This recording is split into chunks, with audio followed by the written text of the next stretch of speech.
Sumakay ang Taiwan Coast Guard sa barko ng China.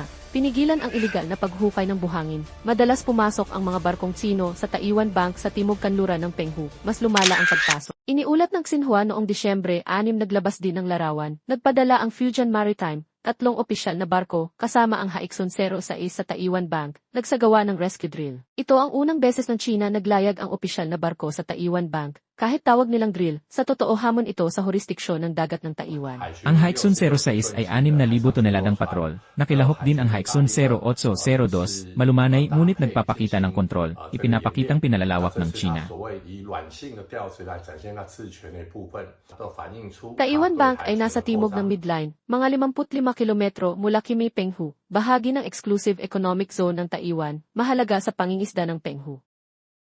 Mayamang-yamang dagat, dahil dito madalas guluhin ang barkong pangbuhangin ng China. Ngayon opisyal na barko na ang ginamit, matagal nang minomonitor ng Navy ng China at naghihintay ng pagkakataong makialam. Nagsasagawa ang China ng cognitive warfare para magpahiwatig sa ibang bansa na naniniwala sila ay may kakayahan umanong magpatupad ng batas. Kailangan ng Taiwan magpadala ng Coast Guard para sa kontrahakbang.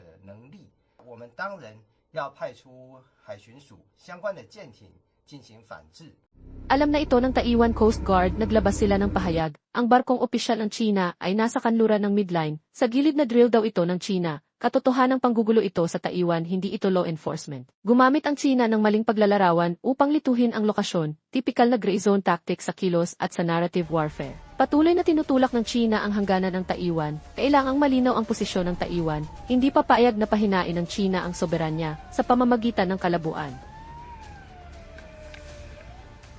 Gusto mo ba ang content namin? Mag-subscribe at i-follow na ang Liho TV.